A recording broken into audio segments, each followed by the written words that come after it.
आचार्य महाराज को पता नहीं था कि ये कानून वापस कब लिया जाएगा, इसको कितना काल लगेगा, एक हफ्ते में, एक महीने में, एक साल में, एक दशक में, या कितने कालावधि में ये कानून वापस लिया जाएगा, ये उनको पता नहीं था। लेकिन फिर भी उन्होंने अपने जीवन से भी प्रिय इस धर्म की रक्षा के लिए संकल्प लिया कि जब तक कानून वापस नहीं लिया जाता तब तक मैं अन्न का सेवन नहीं करूंगा। इमर्सन नाम के एक बड़े पाश्चात्य विद्वान हुए, इमर्सन। उन्होंने एक जगह पर कहा, every great man is unique. क्या कहा है? एवरी ग्रेट मैन, आवरी अंदिरमती, आवरी आडव्यागेन तैन देऊ, आवरी every great man is unique, अर्थात हर महापुरुष अपूर्व होता है, अलौकिक होता है, श्रेष्ठ होता है, महान होता है, लोकोत्तर होता है, अद्वितीय होता है। और आचार्य शांति सागर जी महाराज महापुरुषों में भी महापुरुष थे।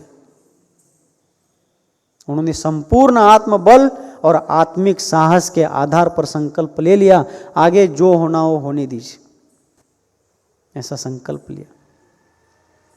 इतिहास के पन्नों को यदि आज हम थोड़ा पलट करके देखते हैं कि हमारे जैन समाज की अहिंसकता को लोगों ने नपुंसकता समझ लिया और हमारे आंखों के सामने हमारे कितने ही धर्मायतन जबरन हड़प लिए गए। जिस फलटन में आचार्य महाराज का चातुर्मास 1945 और 1948 को हुआ, उस फलटन में आज भी आप लोग जाएंगे तो वहां बीच चौराहे में, मुख्य चौराहे पर आपको एक मंदिर मिलेगा जिसका नाम है जबरेश्वर मंदिर। कौन सा मंदिर? और उस मंदिर के बाहर भीतर घूम करके आप देखेंगे तो उस मंदिर के दीवारों पर आज भी जैन प्रतिमाओं को, जैन तीर्थंकरों के मूर्तियों को वहां पर उकेरा गया है, वास्तुशिल्प की दृष्टि से, शिल्प कला के रूप में, स्थापत्य कला के रूप में। वह एक प्राचीन, बहुत सुंदर और प्रसिद्ध जिन मंदिर था एक समय में, किसी काल में। लेकिन जबरदस्ती से जैन लोगों से उस मंदिर को हड़प लिया गया, इसलिए जबरदस्ती से हड़पे गए मंदिर का नाम ही जबरेश्वर रखा गया। कोल्हापुर में एक नेमिनाथ भगवान का मंदिर, अति प्राचीन और प्रसिद्ध मंदिर था, उसको जबरी से हड़पा गया, उसको आज शेषशाही विष्णु मंदिर कहा जाता है। कोल्हापुर के अंबाबाई का मंदिर जैन मंदिर था। पंढरपुर का विठोबा, यहाँ से एक 20-25 किलोमीटर पर जो भिलौड़ी नाम का गांव है ना, भिलौड़ी के एक बड़े प्रसिद्ध कीर्तनकार हुए तात्या साहेब चोपड़े। कौन? उन्होंने बहुत मार्मिक और अति स्पष्ट पुस्तकें, कुछ पुस्तकें लिखी हैं। उसमें एक पुस्तक था पंढरपूरचा विठोबा, पुस्तक का नाम मराठी में था पुस्तक पंढरपूरचा विठोबा। अर्थात पंढरपुर का इतना प्रसिद्ध, इतना बड़ा और इतना प्राचीन जो विट्ठल मंदिर है, वो वास्तव में विट्ठल मंदिर नहीं है। विट्ठल की प्रतिमा मूल में नेमिनाथ तीर्थंकर की प्रतिमा है। तिरुमलाई में जाकर जहां लोग अपने बाल झड़ा रहे हैं, वहां पर सब बाल निकाल करके आ रहे हैं, वो जो बालाजी का मंदिर है वास्तव में वह जैन मंदिर था, नेमिनाथ भगवान की वो मूर्ति। ऐसे कितने उदाहरण। बद्रीनाथ, हिमालय में जो बद्रीनाथ का मंदिर है, बद्रीनाथ की जो मूर्ति है वो वास्तव में आदिनाथ तीर्थंकर की मूर्ति है। दिल्ली की जामा मस्जिद, जहां भी आज उत्खनन होता है, खुदाई होती है, जैन मूर्तियां मिलती है, लेकिन आज हम लोग गाफिल रहते हैं, शांत रहते हैं, इसलिए हर बार हमारे आंखों के सामने हमारे धर्मायतनों को हड़पा जाता है, उनका विनाश किया जाता है, और फिर भी हम लोग अहिंसक बनकर रहते हैं।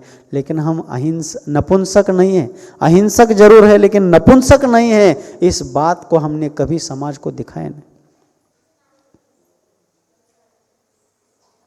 मैसूर का चामुंडा जो पर्वत है, चामुंडा पर्वत, वह प्राचीन काल में जैन तीर्थ था। ऐसे कितने उदाहरण, कितने ही मंदिरों के ऐसे सारे उल्लेख किया जा सकते।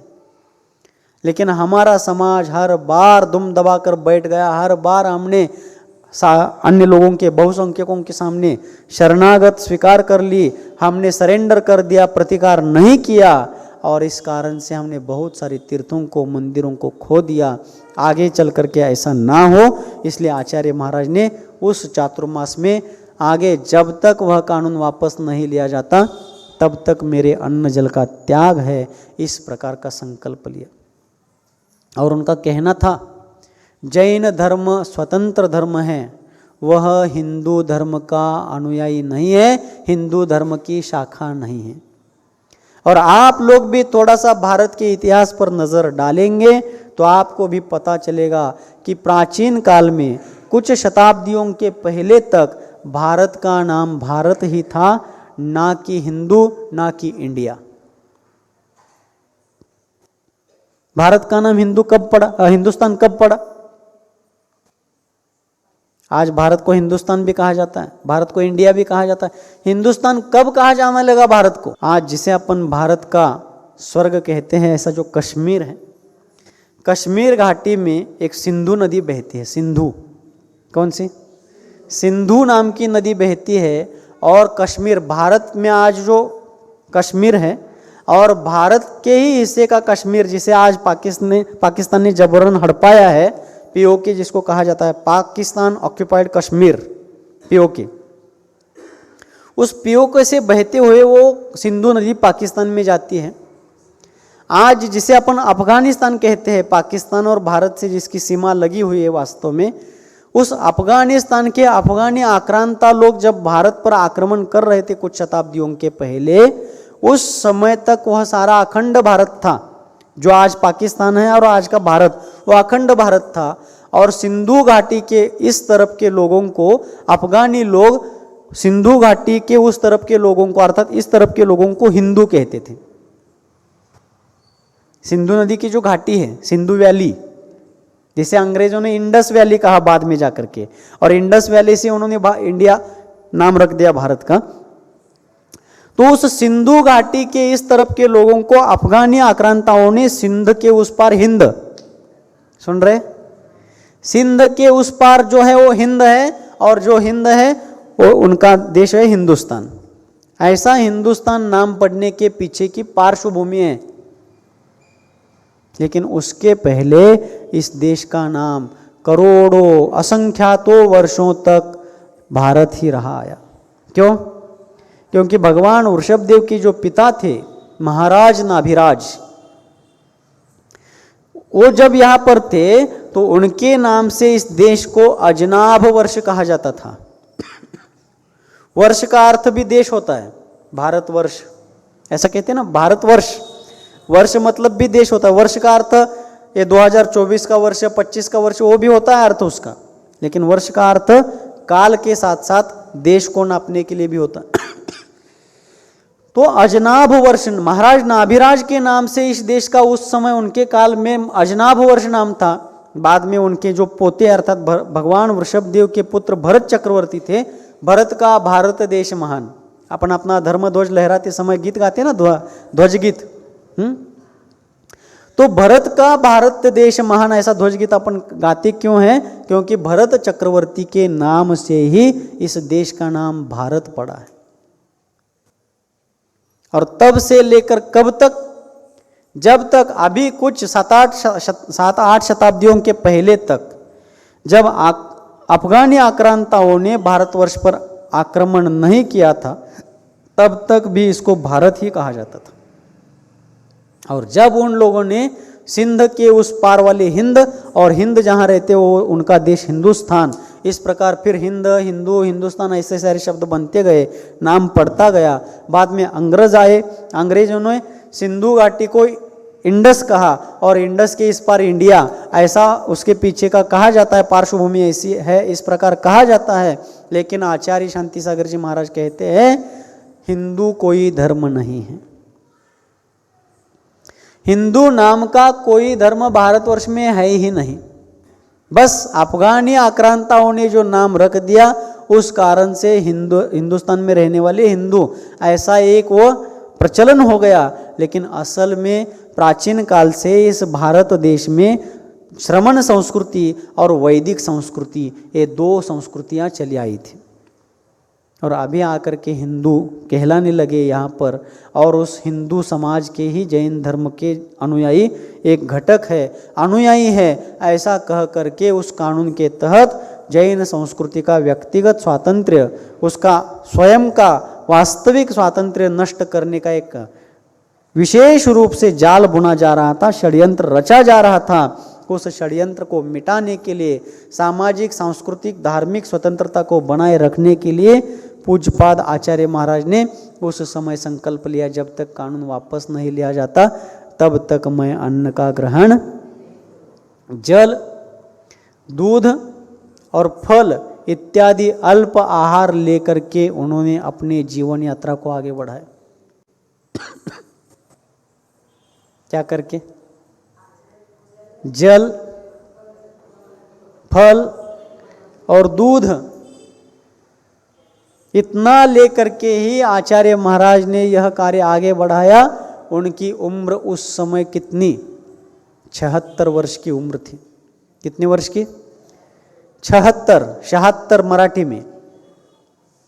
इतनी वयोवृद्ध अवस्था में पूज्य आचार्य महाराज ने यह संकल्प ले लिया कि मैं जब तक यह कानून वापस नहीं होता तब तक अन्न का त्याग करता हूं, अन्न का ग्रहण नहीं करूंगा।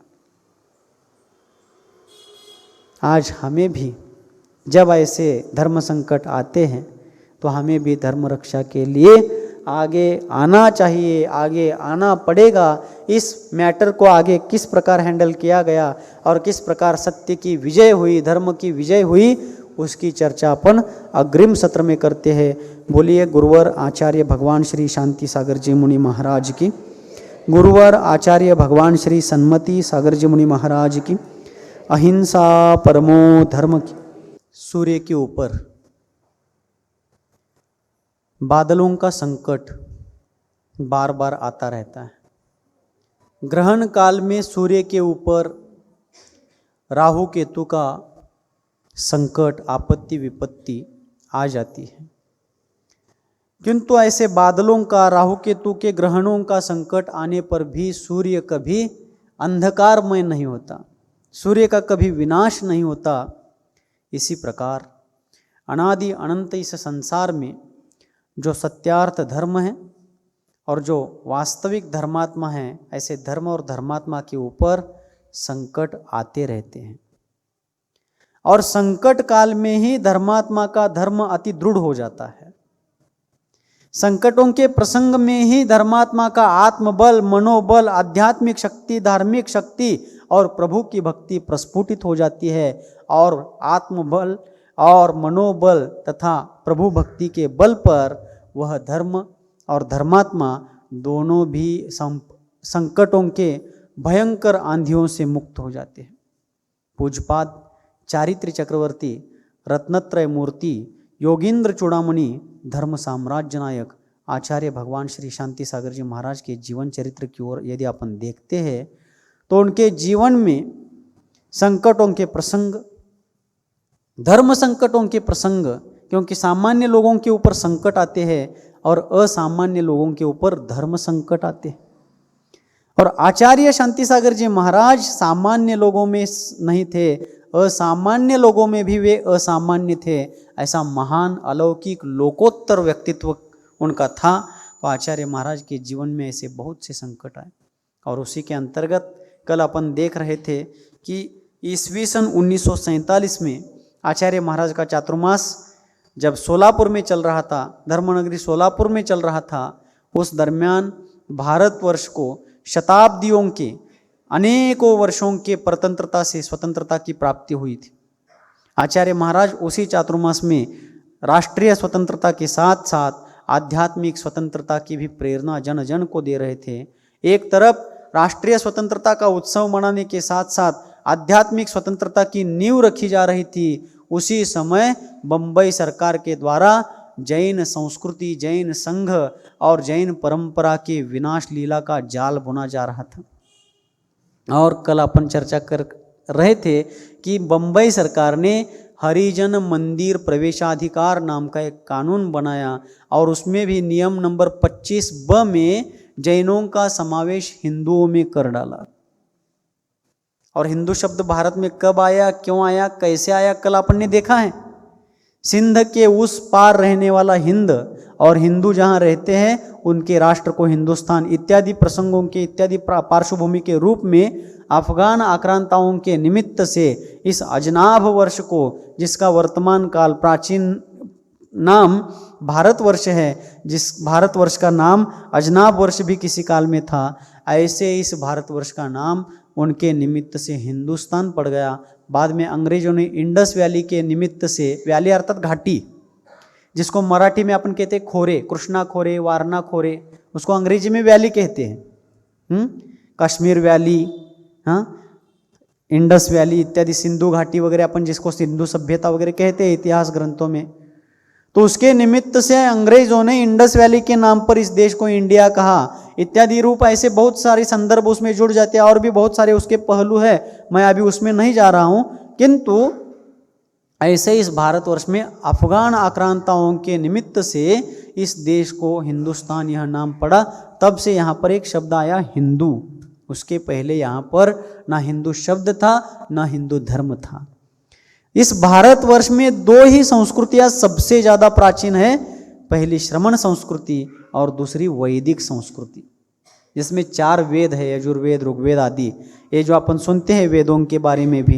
तो ऐसे वैदिक संस्कृति और उससे भी प्राचीन श्रमण संस्कृति जो भगवान वृषभ देव के काल से, उनके समय से, उनके द्वारा प्रतिष्ठापित होकर के आज तक चली आई है।